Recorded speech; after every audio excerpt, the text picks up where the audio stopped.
Imagine, if love isn't just a fleeting feeling, maybe a passionate fire that sparks and, well, all too often burns itself out. Right. What if it's something far more fundamental?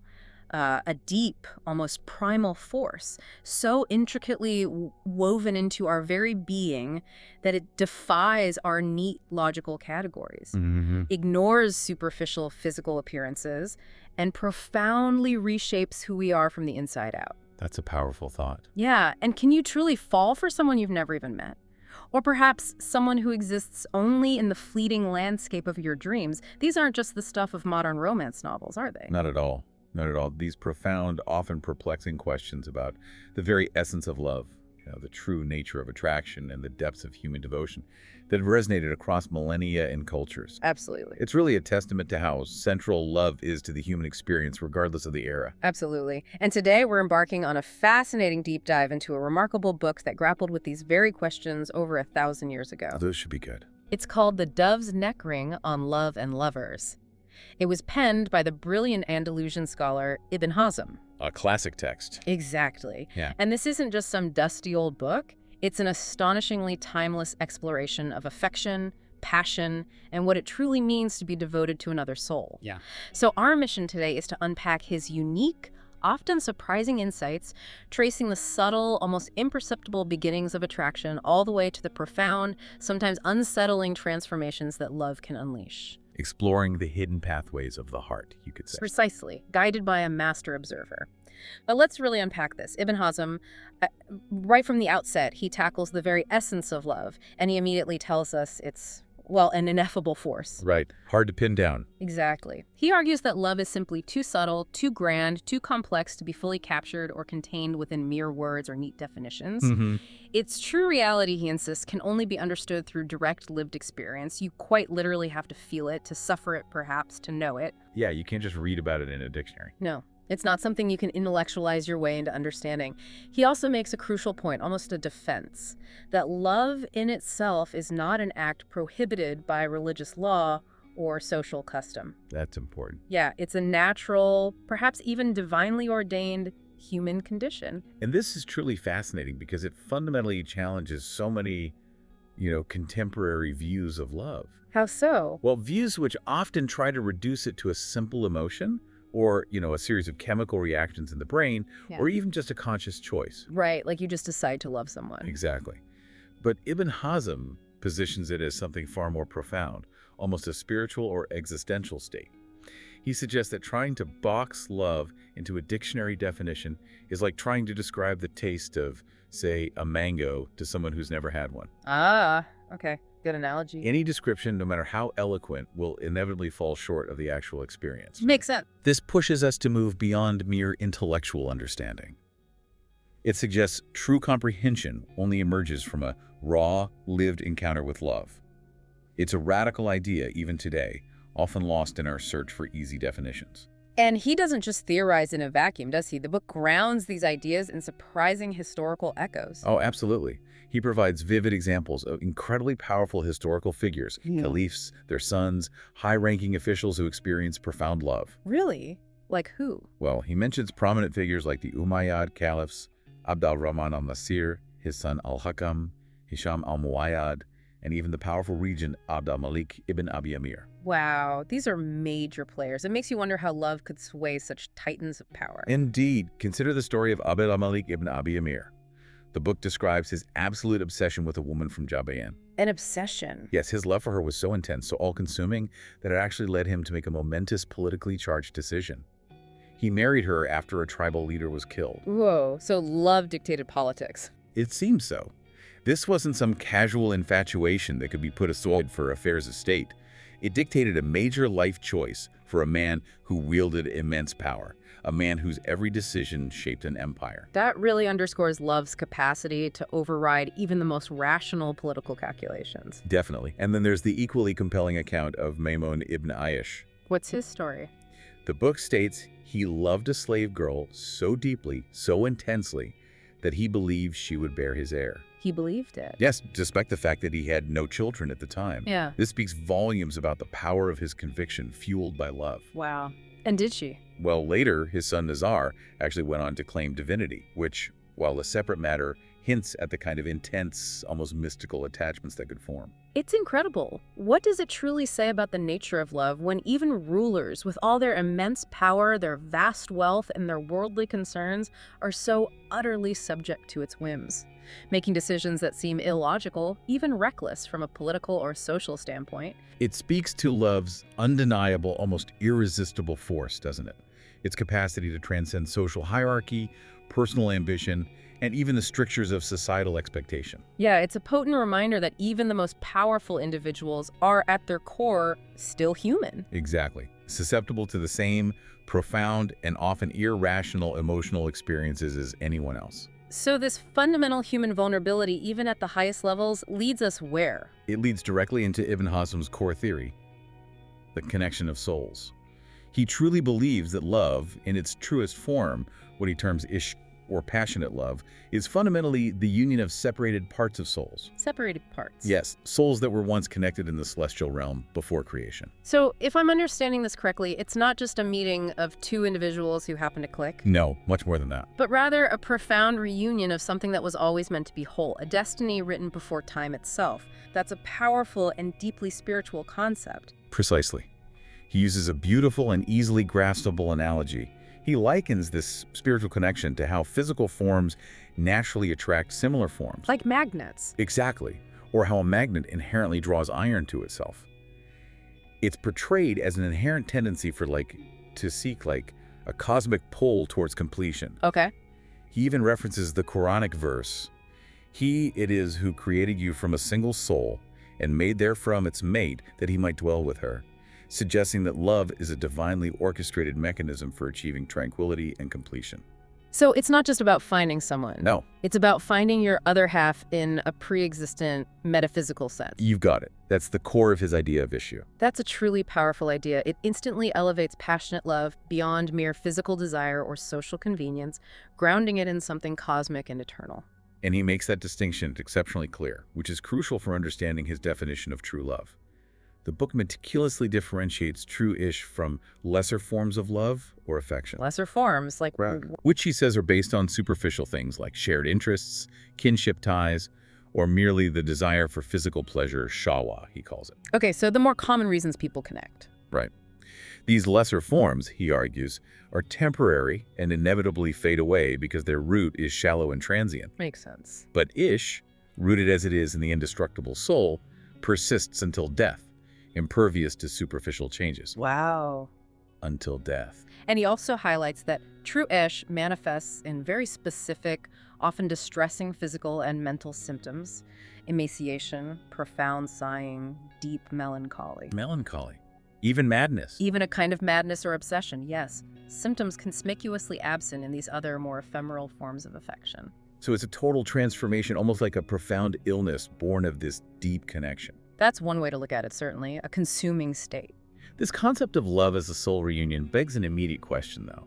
If love is this inherent soul connection, this fundamental tendency for like to seek like, then why isn't it always reciprocal? Why do we so often experience the agonizing pain of unrequited love? Ah, yes. The great paradox. It seems to contradict the very nature of this cosmic pull, doesn't it? That's a crucial and very insightful question, and Ibn Hazm addresses it head-on. He explains this by suggesting that some soul parts, while intrinsically linked, may be veiled or obscured by earthly attachments, imperfections, or even just the vicissitudes of fate. Veiled, like hidden. Exactly. These earthly coverings hinder their ability to fully sense or connect with their true counterpart. He extends his magnet analogy here, illustrating this beautifully. How does the magnet analogy work here? Just as a magnet's inherent power to attract iron can be diminished by impurities coating its surface, or by simply being too small to exert its full force, Right. so too can the soul's innate ability to connect be affected by its earthly form, its accumulated flaws, or the surrounding circumstances. So our worldly concerns, our personal failings, or even just the limitations of our physical bodies can block the signal. In his view, yes. They could obscure that inherent spiritual pull, preventing a full and reciprocal recognition.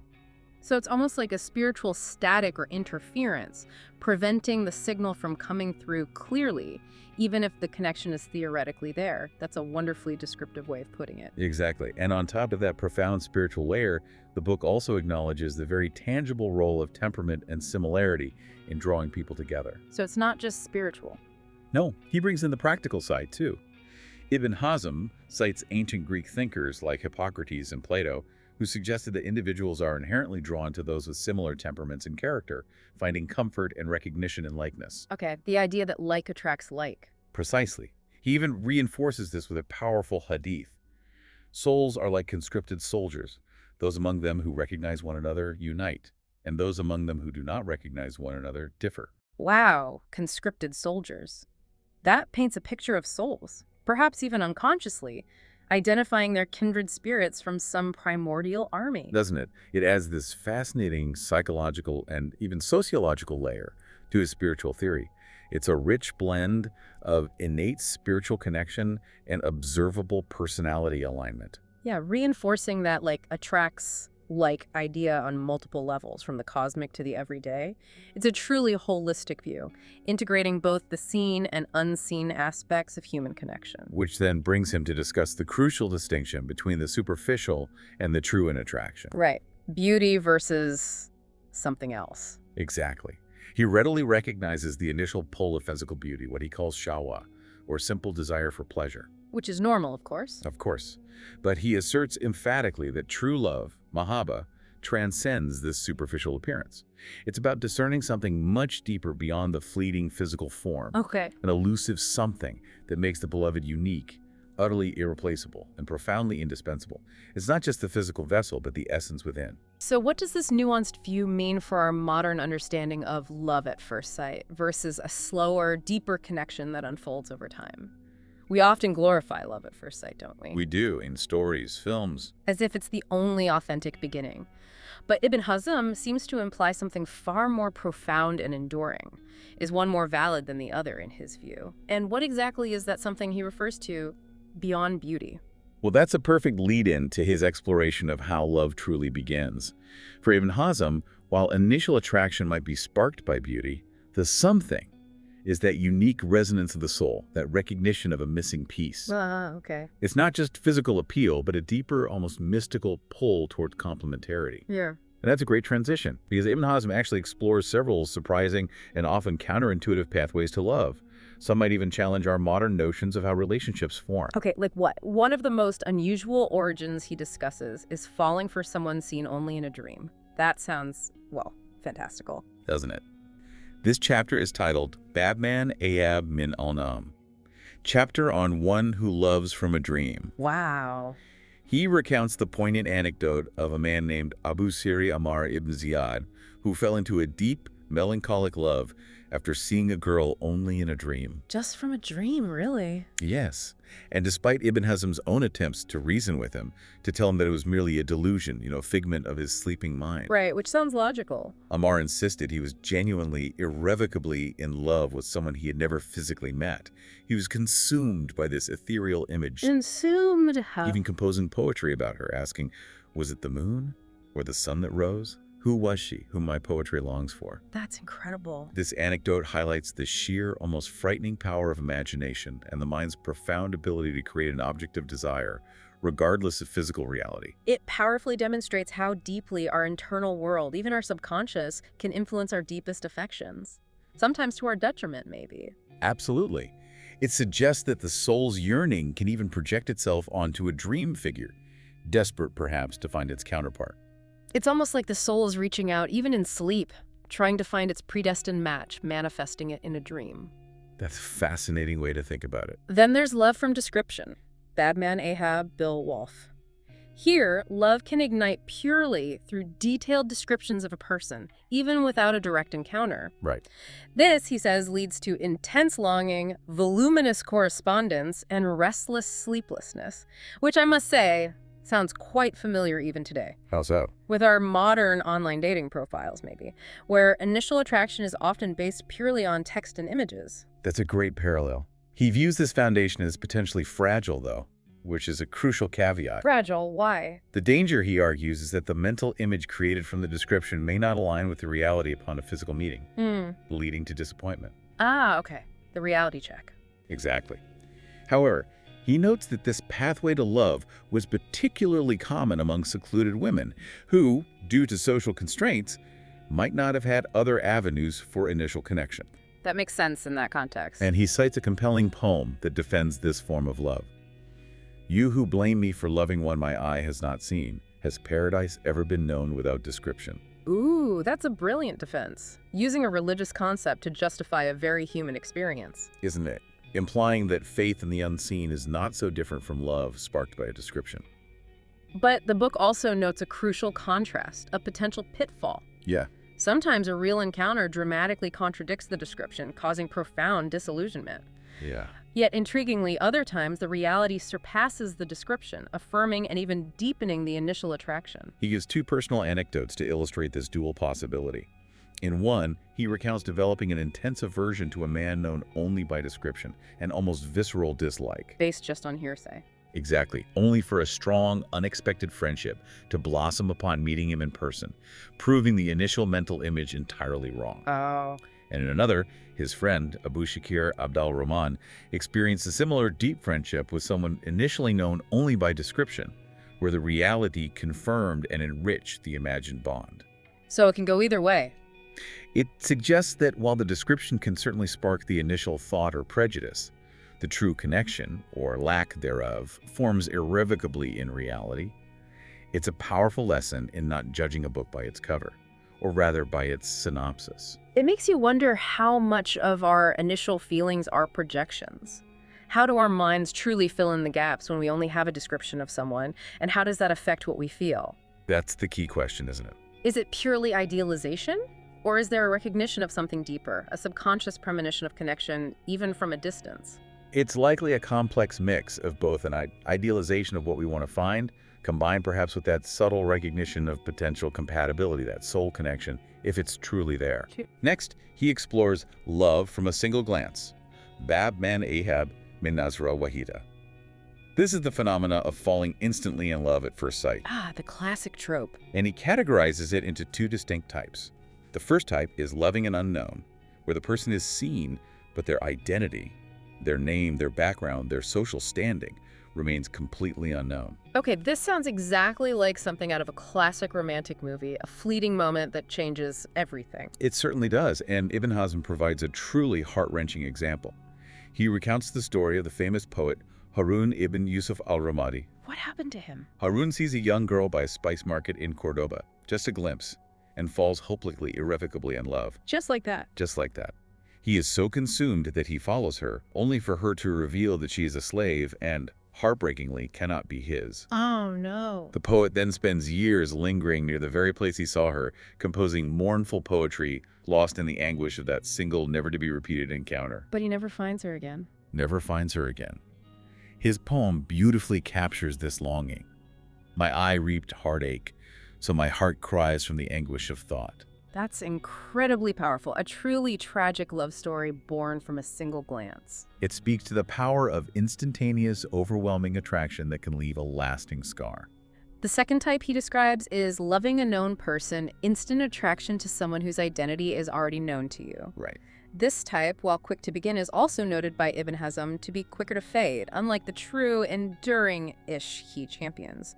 So it implies a hierarchy even within love at first sight. That seems to be his view. He provides an anecdote of a young scribe who falls instantly in love with a high-ranking lady he sees from his window. Uh-oh. Dangerous? Very.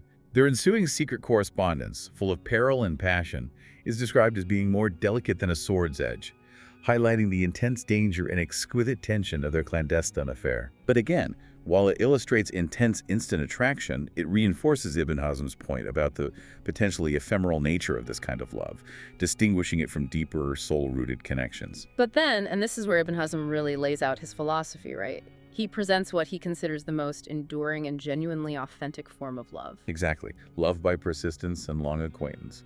Or bab man la yuhibu iya mutawala. So, love that grows over time. Precisely. This love, he argues, develops slowly, almost imperceptibly, through extensive observation, deep familiarity, and true intimacy.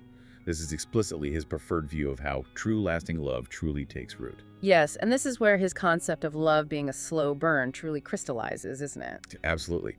He refers to the concept of the soul's initial, almost innate resistance to new things, suggesting that love that forces its way in slowly, gradually, over a prolonged period, becomes deeply, inextricably embedded. Like roots taking hold. Exactly. It's not a sudden shock, but a gradual saturation. It's a love that builds brick by brick, foundation stone by foundation stone, not lightning strike by lightning strike. For him, this slow process ensures true durability and depth. So this raises a crucial question for our modern, often impatient romantic sensibilities. It's true, enduring love always a slow burn, as Ibn Hazm suggests. Or can it genuinely strike like lightning and still be deep and utterly enduring? Can love really be both instantaneous and profound? That's the debate, isn't it? For Ibn Hazm, the slow burn is the truly authentic and reliable path to Ish. He explicitly states his profound belief that true love does not blossom from a single glance, but takes root deeply and fundamentally over a prolonged period of shared experience and observation. He's quite firm on that. Very. He goes so far as to personally claim he has never forgotten a love that developed over time, and that he never tires of such a bond, a bold statement for anyone. Yeah. This slow cultivation, he argues, leads to a bond that is never sated, always desiring more union. And then he makes a powerful and almost moral declaration, a definitive rejection of dual love. Yes, he asserts that the human heart, much like the mind that truly knows only one creator, can truly love only one person with Ish. Only one. Only one, with that depth of passionate love. To claim to love two, he says, is a profound falsehood, a deception born of superficial desire, not soul connection. That's a strong, almost uncompromising stance on the fidelity of the heart. He even writes in a powerful poetic couplet, "The claimant of two loves has lied in the principles." It really emphasizes the singular, all-consuming nature of true love for him. He vividly illustrates this by describing a noble young man. Right, the one with the slave girls. Yes, who, despite his initial aversion, would quickly grow attached to them out of fleeting desire, only to then weary of them just as quickly. And Ibn Hazm attributes this pattern to mere lust, which, being easily satisfied, is thus fleeting and cannot endure. So this anecdote perfectly encapsulates his argument. True love isn't about fleeting satisfaction, but about an unquenchable, ever-deepening connection that withstands the test of time and familiarity. One like transient desires. Exactly. Right. Finally, we arrive at love for an unchanging quality. Babman, Ahab, Sifatun, Lam Yastasin, Badaha, Gairaha, Mima Yukalifiha. This sounds complex. It's fascinating.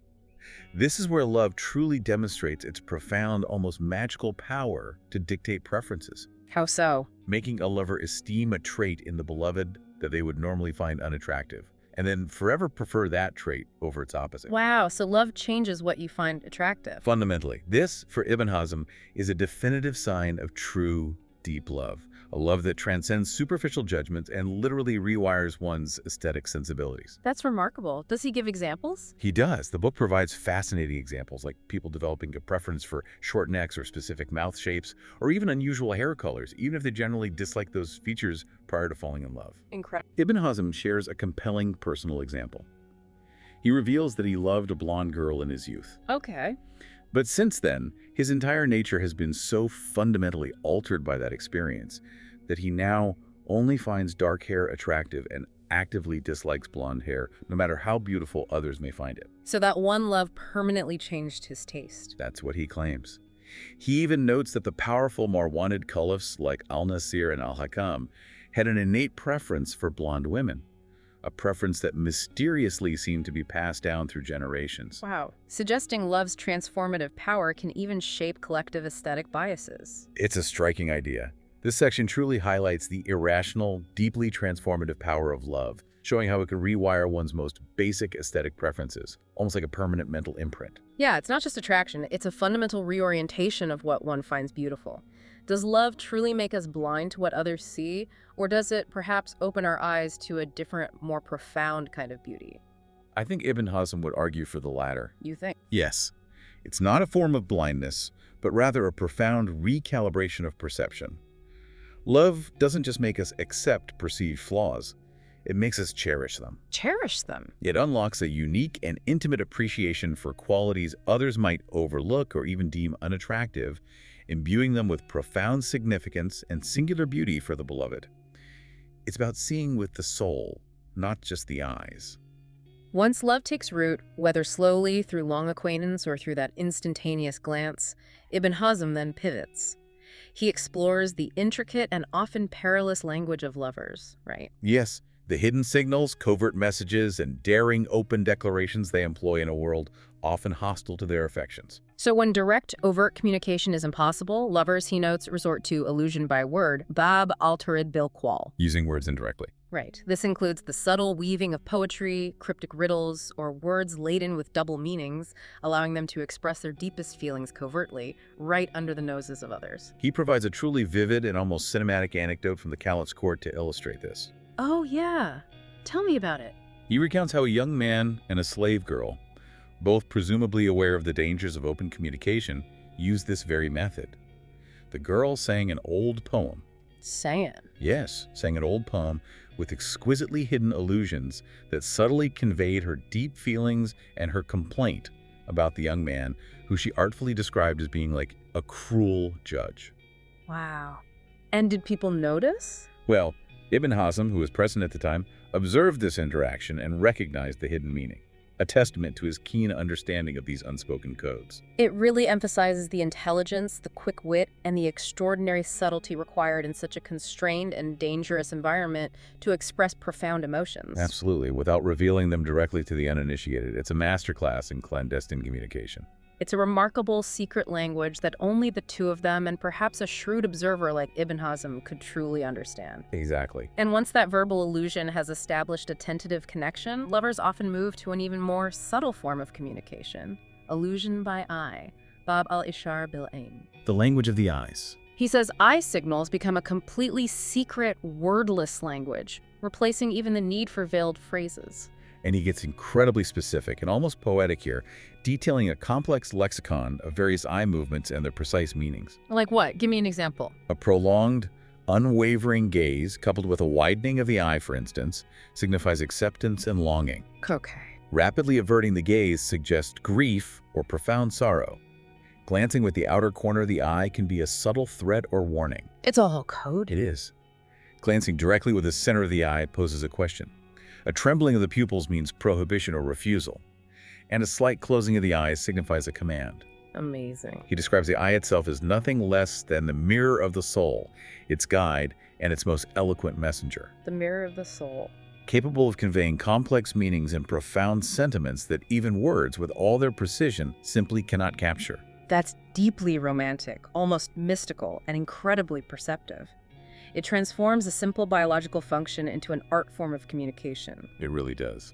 So for lovers separated by distance or circumstance, correspondence, or bab al-murasala, becomes absolutely vital.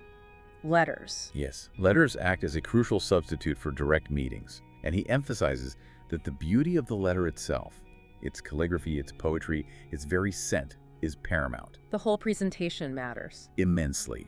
The arrival of a letter for a lover could bring an immense, almost overwhelming joy, akin to the rapture of a physical meeting. I can imagine. And its careful reading could be a profound source of delight and solace. Ibn Hazm recounts seeing a lover go to extreme lengths, How extreme?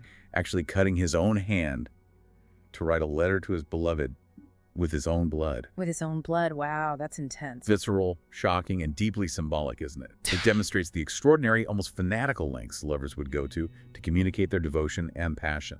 Yeah, it's a testament to the depth of their desperation and the profound value placed on even the smallest connection. Absolutely. And when trust is fully established, lovers, needing to bridge greater distances or navigate more complex situations, resort to messengers, Bab al-Safir. Okay, using a third party. Risky. Very. The messenger, he warns, must be exceptionally trustworthy, utterly discreet, eloquently articulate, and fiercely loyal. A poorly chosen messenger, he emphasizes, can bring absolute disaster to the lovers. I bet. He even has a powerful poem for it, a practical piece of advice couched in poetic language. Your messenger is a sword in your right hand. Do not strike with it before polishing it. Wise words. Choose your messenger carefully. Exactly. Intriguingly, lovers often choose seemingly inconspicuous individuals, the old, the poor, or women from specific professions like doctors, teachers, entertainers, matchmakers, or weavers, to avoid suspicion. Because they could blend in. Precisely. These individuals could move about society unnoticed. He also notes a particularly fascinating case where a homing pigeon was used to carry letters between lovers. A homing pigeon. Seriously. With a precious message tied delicately to its wing. The sheer ingenuity born of love, bypassing all human intermediaries, is truly remarkable. It really is. Now, in the early, most intense stages of love, keeping secrets, tailbearers is absolutely crucial, isn't it? Paramount. Lovers, especially those consumed by true ish, strive desperately to conceal their feelings to avoid shame, social repercussions, or outright danger. And the secrecy takes a toll. Immensely. This enforced secrecy, he says, it's a source of intense inner torment, like fire in charcoal, burning painfully beneath the surface. Why keep it secret then if it's so painful? Well, the reasons for this profound secrecy can vary. Sometimes it's to protect the beloved from societal judgment, or because the lover, out of a sense of nobility, considers public display of such intense passion to be idle pursuits, unbecoming of a dignified person. A matter of honor. Yes, and Ibn Hazm makes a crucial philosophical distinction here. While love itself is portrayed as an uncontrollable, innate disposition of the heart, a divine decree perhaps. Right, not a choice. The lover's actions, like whether they choose to reveal their love, are very much within their control and thus subject to moral accountability. Okay, so love happens to you, but what you do about it is your responsibility. Precisely. He writes almost defiantly. In you, the silent and the eloquent are the same to me in love, for I care not for the words of the blamer. This suggests a fierce internal resolve to maintain the secret. He describes a poignant scenario where a lover, utterly overcome by emotion, tried desperately to deny his feelings when confronted by his friends. Oh, that sounds agonizing. His physical state, however, his trembling hands, his stark paleness, his disjointed, stammering speech betrayed him completely, making him wish for death rather than this agonizing exposure. Wow. The body tells the truth, the words try to hide. Exactly. This illustrates that the constant battle between inner feeling and outward concealment is a defining characteristic and indeed a profound struggle of early love. Secrecy, in this context, becomes both a protection for the beloved and a sign of the lover's noble character and fidelity. And the consequences of exposure in that society could be devastating, truly a matter of life and death. Ibn Hazm shares two particularly tragic anecdotes that highlight this peril. In one, a poet in Cordoba wrote a love poem about Sub, who was the influential mother of Caliph Almoyad. Okay, praising the caliph's mother seems risky. Extremely.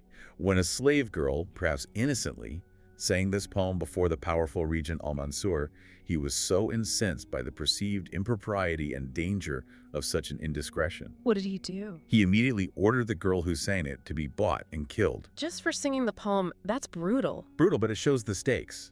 Even more tragically, he recounts how the entire family of a man named Ahmad ibn Muqat was almost completely eradicated. His whole family? Why? With only one survivor remaining, all because of his love poetry about a caliph's daughter. Unbelievable. These anecdotes powerfully demonstrate the severe, real-world consequences of love's exposure in a rigid, unforgiving social structure. Your passion could easily be seen as treason or a challenge to power. Yeah. Absolutely. Which naturally brings us to the inverse of secrecy, disclosure, or bab alita. When the secret can't be kept any longer. Right. This occurs when love becomes so overwhelming, so utterly consuming, that the lover can no longer, try as they might, hide it, often acting against their own better judgment and even their self-preservation. Overwhelming love, he says, has the power to make a lover completely lose reason, to see profound beauty even in what others perceive as ugly, and to utterly ignore social norms, personal safety, or even self-dignity. He recounts Musa ibn Asim impulsively dropping his pen and rushing towards a girl he loved when she caught his eye. Just abandoning his work. Yes, an action that greatly surprised, even alarmed his father. Such unbridled disclosure, Ibn Hazm warns, can easily backfire, causing the beloved to flee in fear or leading to social ruin and utter disgrace for the lover. So revealing your love could destroy everything. Potentially. He offers a cautionary proverb. Do not rush openly in small matters, nor in great matters like a jester. Wise counsel. He recounts the story of Ahmad ibn Feth, a deeply respected Cordoban scholar known throughout society for his discretion and composure. Okay, a serious figure. Yet this very man openly abandoned all decorum and publicly expressed his profound love for a young man named Ibrahim ibn Jamil, becoming an immediate object of widespread gossip and scandal. A respected scholar became town gossip. Exactly. This was, Ibn Hazm argues, a clear and undeniable sign of love's overpowering, inescapable force, not malice or a lapse in character.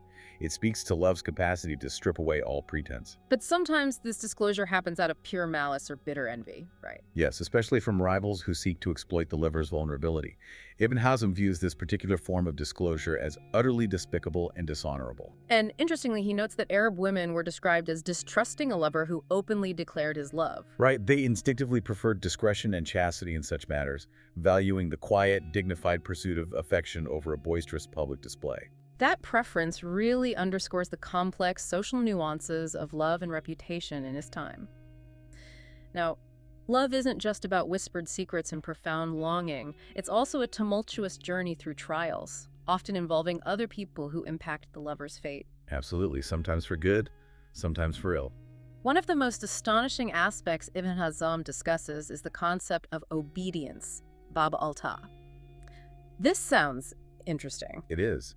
This describes the lover's complete, almost absolute submission to the beloved, even to the point of transforming their own fundamental character. Transforming their character. How? The proud become humble, the brave suddenly timid, the rough gentle. He captures this profound shift poetically, stating, "The lion becomes a gazelle, the sword a mere branch." Wow, so the transformation is total. It seems so. The lover, consumed by their devotion, will accept any blame, make endless excuses for every fault, even if they are innocent, patiently enduring the beloved's anger or reproach without complaint. He describes a specific lover who constantly received blame and punishment from his beloved, yet accepted it all without complaint. Yes, finding solace perhaps in the very acts of submission. That's quite a dynamic. Is this absolute obedience a true, undeniable sign of profound love? Or does it veer into a dangerous loss of self, where one's identity dissolves into the other? It seems like a very fine line. It's an astute observation. For Ibn Hazm, this submission is not necessarily demeaning, particularly if the beloved is not one's equal in status. As he argues, it brings great reward from God, elevating the act beyond mere servility. Okay, so there's a spiritual dimension to it. Yes, he even shares a truly remarkable anecdote to illustrate this extreme devotion. Sa'id ibn Mundir, the revered imam of Cordoba's Grand Mosque. The imam, a religious leader. Yes, loved his slave girl. She, perhaps testing his love or simply being playful, insulted his large, prominent beard. Oh dear, what did he do? Despite his esteemed religious and social position, Sa'id ibn Mundir, due to his intense love, shaved his beard, then freed her and married her, accepting the public humiliation for her sake. He shaved his beard for her. That's incredible. It illustrates the profound, almost unimaginable, transformative power of love. Altering even deeply ingrained personal habits and challenging fundamental social standing. Absolutely. He also mentions a poignant case of a lover who suffered sleepless nights and endured greatly to win his beloved. Right. But surprisingly, when he finally achieved union, he left her, finding no joy. That's the counterintuitive twist. This paradoxical outcome illustrates that sometimes the pursuit itself, the longing and the struggle, is the true object, not the possession of the beloved. Fascinating. A brief counterpoint, then, is Disobedience, Bab al-Mukallafa. Right, the opposite dynamic. This chapter briefly describes the rare instance when a lover, having at last secured the beloved's affection and thus their emotional leverage, then asserts their own will, consciously disregarding the beloved's wishes to satisfy their own desire. This, of course, leads to the lover's transient joy, but inevitably the beloved's deep displeasure. A poem from the book chillingly notes, "Now that I have attained my soul's desire from a beloved who is ever ailing for me, I care not for displeasure from obedience, nor for anger." Ouch. It's a fleeting moment where the power dynamic shifts dramatically. Demonstrating that even in love, a struggle for individual will can arise, though it usually leads to discord. Then there are the blamers, Bab al-Adhil, who are considered a common affliction of love, an external force seeking to interfere. Yes, the critics. Ibn Hazm distinguishes between two types. Okay. A helpful blamer is a true friend who offers well-intentioned advice, particularly when the lover's passion is intense and perhaps veering towards recklessness. This kind of intervention, he argues, can actually be beneficial, a sign of true friendship. So, constructive criticism from a friend. Exactly. Ibn Hazm recounts his own friend, Abu Sari Ammar ibn Ziyad, acting as such a helpful blamer whose clear-sighted advice proved genuinely beneficial to him during a difficult time. But sometimes blame backfires. Yes, and this is the fascinating paradox. Sometimes blame, paradoxically, strengthens the lover's resolve, making them defiantly cling even more tightly to their beloved and even find a perverse pleasure in disobedience. Really? Like rebellion fuels the fire. Precisely. He has a poem for this. The blame and censure are dearest to me, for I hear the name of him whose memory is my hope. It suggests that for some, external opposition only solidifies their conviction, turning their love into a sacred rebellion. Which means the helper from friends, Bab al-Musaid min al-Ikhwan, is an absolute blessing. A rare and precious gift in the tumultuous journey of love. What kind of friend does it truly take to navigate the chaotic waters of love with you, offering genuine, unwavering support without judgment or self-interest? The ideal friend in love is described as exceptionally loyal, utterly discreet, eloquently articulate, incredibly patient, wise, and profoundly courageous. That's quite a list, a paragon of friendship. Indeed, this friend acts as a trusted confidant, shares the lover's sorrows, and provides invaluable assistance in navigating the complexities of their affair. And if you don't have such a friend? If such a friend is absent, the lover is left to a profound solitude, speaking only to the wind or to the unresponsive earth, finding comfort solely in lamentation and deep sighs. Heartbreaking. Ibn Hazm makes an incredibly insightful observation here. Women, he believes, are generally better at keeping love secrets than men. Really? Why does he think that? Especially older women who have perhaps transcended their own romantic desires and feel a pure, unadulterated compassion for others' suffering. Young women, however, he cautions, might sometimes reveal secrets out of rivalry or sheer indiscretion. That's quite an insight into gender dynamics of the time. He even gives a harrowing anecdote about a mistress who severely beat her slave girl to extract the name of her beloved. Yes, but the girl endured the torture without revealing it, a testament to her immense loyalty and courage. Amazing fortitude.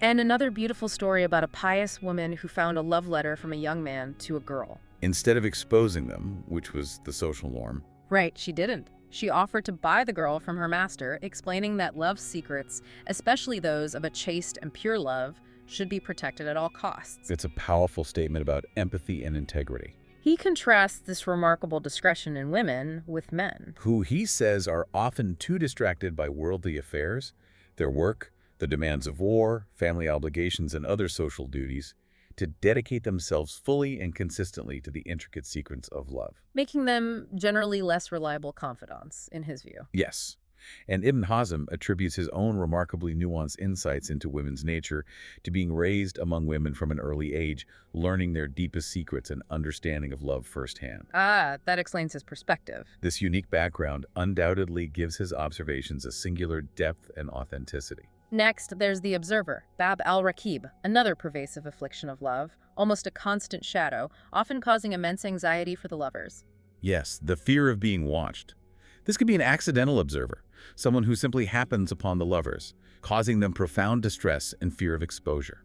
Ibn Hazm recounts a personal experience seeing two lovers who believed they were utterly alone, Right, starting to share intimate feelings. only for a third person to casually sit nearby, causing them immediate, palpable distress and profound anger at the intrusion. He puts it quite vividly in a poem. No guest is heavier than one who prolongs his stay and presents a talk whose content I care not for. Captures the irritation perfectly, Yeah. but then there's the more insidious type. Yes, the intentional observer who actively tries to discover the lover's secrets, driven by curiosity, malice, or even a desire to interfere. This kind of observer, he says, is unequivocally worse than an open enemy. Scary, but he also notes a potential, almost miraculous transformation of the observer. Sometimes, yes, an intentional observer, through sheer pity for the lover's plight, or perhaps through a deeper understanding of the profound nature of love itself, can transform from a threat into a helper or even a protector of the lovers. So empathy can win out. It seems possible. His poem beautifully captures this shift. Perhaps a watchman watched my lord to distance him from me, but subtlety of command did not cease until my fear of him became safety. Beautiful. However, he warns that an observer who gains the lover's trust, even accidentally, can become the greatest affliction if they betray it, making them a true double-edged sword. A dangerous position. He even describes a fascinating scenario where two lovers themselves become observers of each other, constantly monitoring and trying to understand the other's true feelings, creating an intense, almost paranoid internal dynamic within the relationship. Wow, love turning into surveillance. Finally, in this cast of characters, we encounter the talebearer, Bab al-Washi. The gossiper, the slanderer, whom Ibn Hazm describes as nothing less than poison, whose sole aim is to separate lovers and destroy their bond. He identifies three distinct types. Yes, three insidious types. First, the common talebearer, who reveals secrets to the beloved, aiming to undermine the lover's standing or relationship. Their efforts, he notes, sometimes fail. Second, the malicious talebearer, who actively tries to break up lovers to gain the beloved for themselves. This, he unequivocally states, is the worst kind, driven by selfish desire and pure malevolence. Truly despicable. And third, the universal talebearer, who simply spreads gossip to both sides, often without a clear motive, simply out of a malicious gossiping nature, reveling in discord. Just loves causing trouble. Exactly. And Ibn Hazm dedicates a significant portion of this chapter to a powerful, almost impassioned condemnation of lying itself, calling it the root of all evil. Wow, strong words. And asserting it is worse than other sins like miserliness or cowardice. He directly quotes the prophet. A believer can be a miser or a coward, but a believer cannot be a liar. That puts lying in a very serious category. It demonstrates his profound moral stance against deception in all its forms, especially when it undermines the sacred bond of love. The danger of gossip, he says, is immense, a true societal ill. How so? Lies and tale-bearing, in his view, destroy trust, breed hatred, ruin reputations, and lead to catastrophic harm. He even shares 2 personal anecdotes about friends who were compulsive liars. Yes, causing him immense distress, until he felt compelled to sever ties or write to them, desperately urging them to stop. It really affected him personally. Deeply. He describes in stark terms how lying corrupts the soul and inexorably leads to all other evils, painting a grim picture of the moral decay caused by this behavior, particularly its devastating impact on the delicate fabric of love. After navigating these tumultuous trials through all the deceptions and dangers, lovers ultimately aspire to union, Bab al-Wasl, The goal. which Ibn Hazm considers nothing less than the absolute pinnacle of love. It's described as a state of continuous joy, profound security, and a renewed sense of life. The ultimate fulfillment. It is for him the complete fulfillment of all desires, unmatched by any earthly pleasure, any amount of wealth, or any form of power. Is there life for me but a moment with her? He writes, capturing that intense, almost desperate desire for constant connection. Beautifully put. The mere anticipation of meeting the beloved, even just a promised visit, is described as a source of immense, almost unbearable joy. He shares a truly poignant and tragic anecdote to illustrate the overwhelming power of union, doesn't he? Yes, the story of the young girl consumed by love. Tell us again. A young girl, utterly consumed by love for a man she could not meet, miraculously found him one night.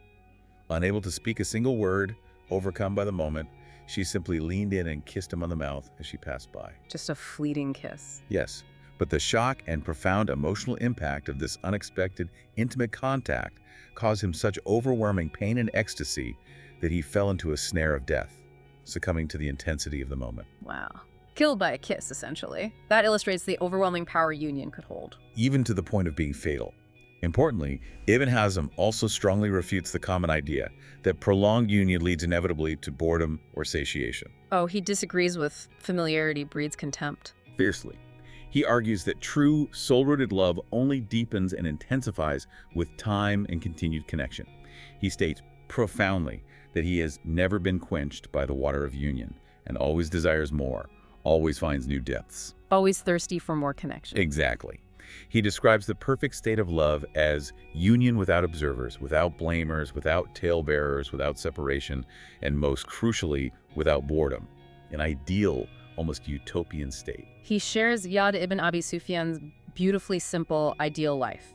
A Muslim man with a contented Muslim wife, living in modest prosperity. It's a vision of profound contentment found not in grandeur, but in harmony and simple abundance. And within this sacred union, lovers, through shared experience, develop a unique, often unspoken repertoire of secret ways to express affection even in public. Yes, using hidden glances, subtle touches, or barely perceptible sighs, a language known only to them. He offers two fascinating and deeply intimate anecdotes to illustrate this. Right. The first is about a friend of the author recounting a powerful, almost tactile memory of secret intimacy with his beloved under a blanket during a rainstorm. While others were present. Yes, present but entirely unaware. The shared secret, the warmth, the closeness, it solidified their bond in a way no public display ever could. That's lovely. And the second one? In another story, a young man and a girl, in a moment of extreme joy and devotion, cut their fingers to exchange blood. Whoa, like a blood pact. A profound symbolic act of mutual sacrifice and commitment. And she even used a piece of her valuable dress to wipe his wound, prioritizing his comfort over her own prized possession. Incredible devotion. These anecdotes truly illustrate the profound physical and emotional intimacy unique to union, often marked by these secret, deeply symbolic acts. Acts of devotion and shared experience. Exactly. The opposite of union and another profound affliction of love is abandonment, Babel Husher. The dark side.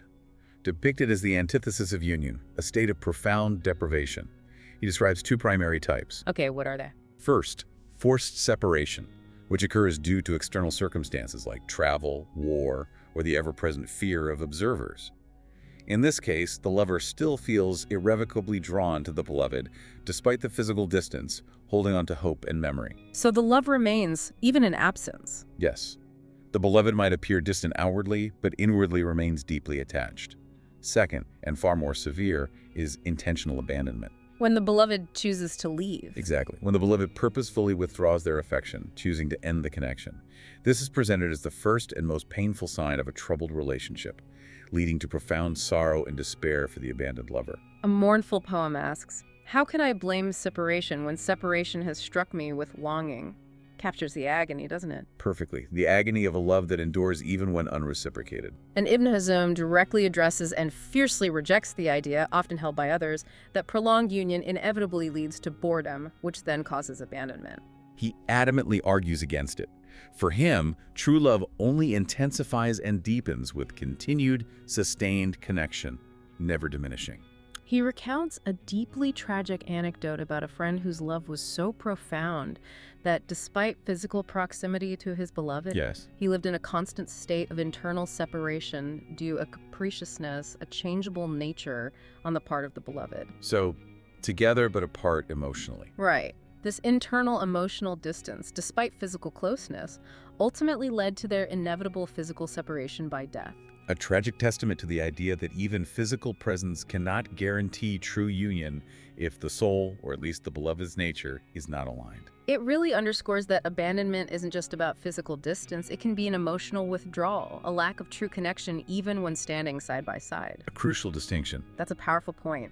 So, is abandonment truly the absolute end of love, or can it sometimes paradoxically deepen its hold through intense longing and vivid memory, perhaps transforming the experience rather than simply ending it? That's a deep question. For Ibn Hazm, does the soul connection ever truly sever, even if the physical bond is broken?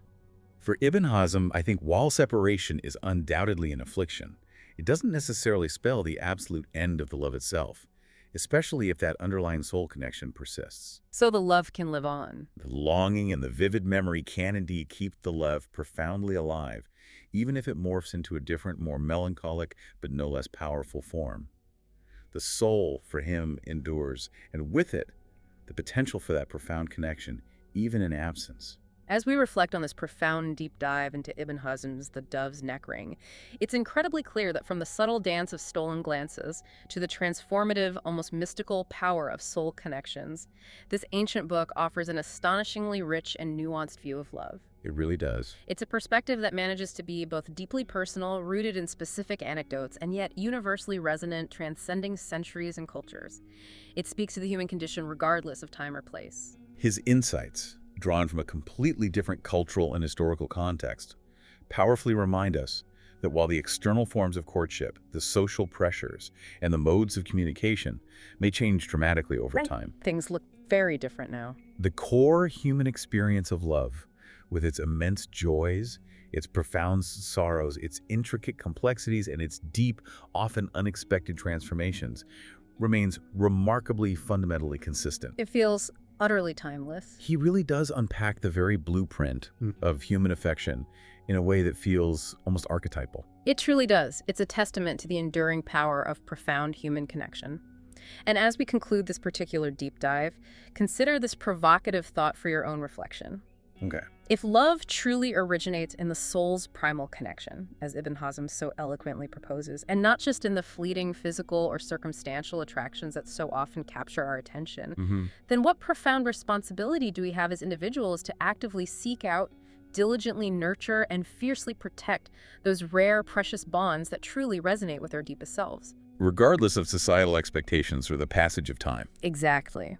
What would the world truly look like, and how would our lives be transformed if we all lived by this ancient wisdom of the heart, striving for soul connection above all else?